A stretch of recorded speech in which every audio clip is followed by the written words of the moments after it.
A few years ago, when Steam was old, real old, the retro days of Half-Life and Team Fortress, I had an account that I used to play Half-Life Deathmatch and generally play mods on. I had just about one friend on Steam at the time who I knew really well. I never really interacted with people in online games. I got this ad from a guy called Toymaker26. I didn't recognize the name from any game I had played, so I declined. A week later on the same day, at around the same time, I get a notification that Toymaker26 has added me as a friend, which was creepy to say the least. I gave him the benefit of the doubt by accepting, thinking maybe he was a real life friend or something. As soon as I did, a chat box pops up from him, saying, "Hi, are you okay?" or something to that effect, but before I could say the generic, "I'm good, you?" he sent me this link that was clearly a virus link. Being a fearless bastard, I clicked it just to see what would happen. Not really, I just clicked it because I didn't know any better. Boy, was that a mistake. The webpage opened with these really low quality pictures of people mutilated, and this sound playing in the back like a really distant laugh that was on a loop. I remember my heart literally drained from fear. I'm sure you know the feeling. I obviously clicked out of it, but my desktop image was a close-up of one of the fucked up images. My disk drive kept opening and closing, and a message box popped up asking if I was okay before my computer completely shut down. It never turned on again. A forever blue screen. We had to get a new PC, I remember. Apparently every file on the computer had been corrupted. Even BIOS data, somehow. I still have no idea who Toymaker26 is to this day, or why he did it, but all I know is those were some amazing hacking skills he's got. I was about 13 at the time and I was scared shitless. That experience makes me so afraid of the hacking world of the internet.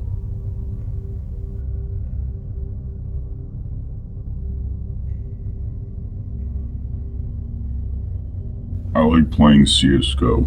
My profile picture is usually a character from a movie or TV show, and my name is very generic, so you would never think I was a girl based off of my picture/name, because I don't ask for that kind of attention. I was playing deathmatch with my internet best friend Derek at an ungodly time of night, just talking about our thoughts and morals over voice chat and lobby. The server had about 7 people in it, and everyone would throw their 2 cents in with our conversation. It was pleasant and much needed. I thoroughly enjoyed myself. Everyone was kind and respectful, something you hardly see on this game. One person had no microphone and only talked to us via chat. He told Derek and I've never wanted to be friends with someone over this game before so badly. Will you guys add me? I promise I'll have a mic tomorrow. I was a lonely person back then, so I accepted his friend request. His name was Corey. Derek and I played CSGO deathmatch nightly, just talking about all sorts of things. For 4 days straight, Corey would join us without invite. We found it odd he would join us because he mentioned how strict he is with himself about being on a tight schedule and how dedicated he is for school. Because of this, we never invited him to our games. Which, funnily enough, Corey got upset that we didn't invite him to our death matches, even though he told us he was focused on school and we only played late at night.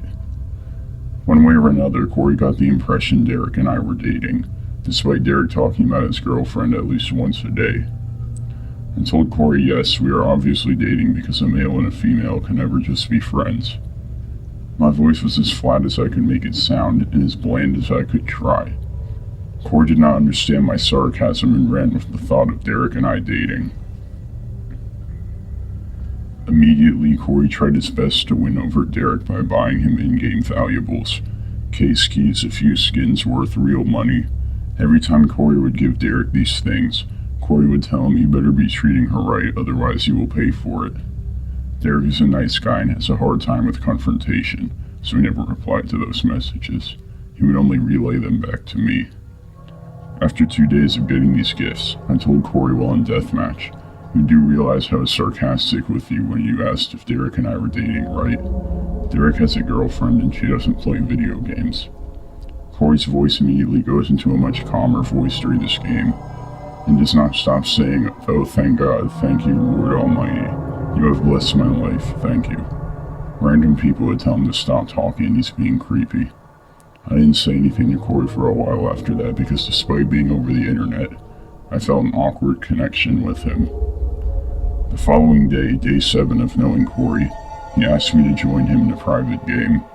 I have immense anxiety with being alone with someone no matter the circumstances. I simply tell Corey no thank you, but thanks for the offer.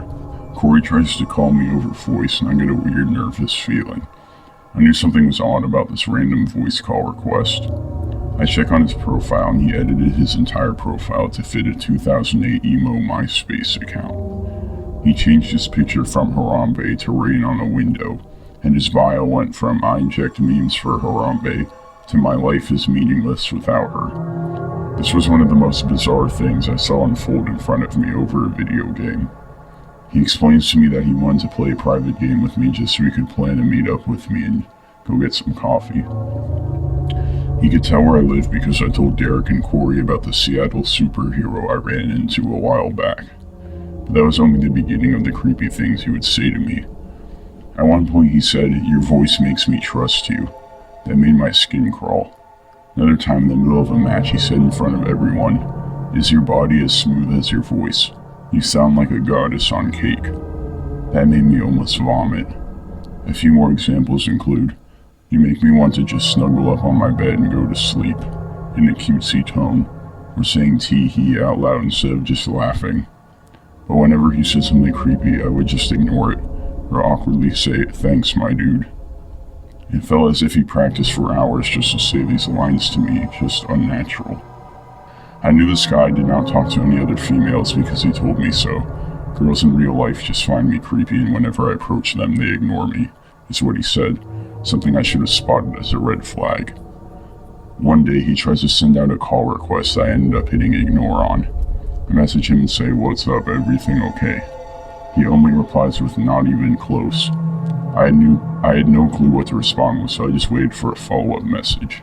10 minutes pass by and he spams me with personal questions. What kind of males are you into? Do you only date tall, skinny men? Do you care what other people think? I oddly feel guilty and feel obligated to reply with honest answers. I tell him I care to an extent of what people look like. As long as they take care of themselves, I couldn't care less what my friends look like.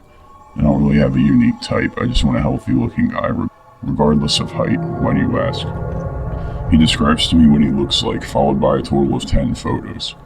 I never asked for a picture of him. It never crossed my mind to ask him what he looks like. He asked me all sort of questions related to, am I attractive enough? Am I too skinny, too short? Do I have good hair? I tell him, you look nice. He was very skinny, average height, and looked like he took care of himself. A very normal looking human being. He replies with thanks, you're so sweet, such a lovely girl. I don't message him back and just launch CSGO because Derek was playing. We play our game of deathmatch and talk about the normal stuff. We make friendly talk with a complete stranger, and at the peak of it, Corey joins. Corey says nothing while we are all playing. I do not have notifications on when I play, so I have to manually check my messages while I'm in the game. During map change, I realized I got flooded by Corey asking, do you find this guy attractive? Does he sound hot to you? Is he funnier than me? I ignore his messages and keep playing. I did not want to deal with that from him. I only knew him for 2 weeks at this point. Corey notices I am ignoring his messages and he confronts me in front of a server of 20 people. Why aren't you replying back to me in Steam? I tell him I don't have notifications on, I'm too busy playing a game to want to hold a conversation while playing a game. Corey goes on this rant about how I thought we were friends, why would you ignore me? Friends don't ignore each other, and I don't respond to him. This is all over voice so everyone in the lobby can hear him. I'm clearly uncomfortable and a random player tells Corey, you're being kinda creepy, dude. She clearly doesn't want to respond to your weird messages. Corey screams at the top of his lungs at this guy to go kill yourself. You useless human being, you don't know her like I do, and he promptly leaves. Derek and I keep playing our game, ignoring our messages. After an hour, we get off the game and I open my messages. From Corey, I get a roller coaster of messages and feelings ranging from, I'm so sorry I screamed, you didn't need to hear that side of me, to how dare you fucking ignore me. I reply with, you're taking this friendship pretty fast. I think you should just calm down and take a break. The deepest thing I know about you is your name and your favorite meme. He replies with, you're right, good night. I was hoping that maybe for once, that would be the end of it and he would actually listen. I couldn't be more wrong. The following day, I wake up to my Steam app being spammed from Corey. I need you, I'm at the hospital, a few things I noticed. He was on Steam via web browser. Your name will have a web browser icon if you're logged in through your web browser, not Steam or your phone. Another thing I noticed, he said he was on his phone. If this was actually true, it would have been a mobile icon next to his name. I knew he did not have a phone because he told me I broke mine last month when I threw it against the wall. I remember that because I think odd about people who destroy things in moments of anger. I don't mention either of these things to Corey. I figured he was lying because he was in the heat of a moment and was too scared to tell me the truth. I asked him why he's in the hospital and his response was, I don't know, I was puking blood all last night for 8 hours and my mom and dad took me here. I'm so scared. Again, I was naive and let that slip. I found it odd that his parents would wait so many hours to take him to the hospital while he's puking blood. I don't tell Corey of my suspicion though. I wanted to see where this was going. I assure him you'll be fine, I'm sure of it. He said without a minute passing, my parents are talking with the doctor right now and they're crying. I don't know what's going on. I asked why aren't you in there with them? He tells me he's going into the room but he was stopped by a security officer who told him, I'm sorry but we don't think you're ready for the news just yet. Have a seat. I play dumb and don't question his bullshit story. I reply, it won't do you good to get worried about something you can't control. He spams me with broken sentences such as, I'm scared right now, please help me, with random spaces and letters. I understand when people are crying, it can be hard to see what you're typing, but he told me many times before, I've been hurt so bad before I can't even cry. I didn't even cry when my brother died. Also, he was typing perfectly clear and readable before and after this message. Again, I didn't question his story. He quickly tells me, oh my god, they just told me I have cancer. I respond with, didn't you just get to the hospital a few hours ago? He replies, yes, it's stage 4 skin cancer.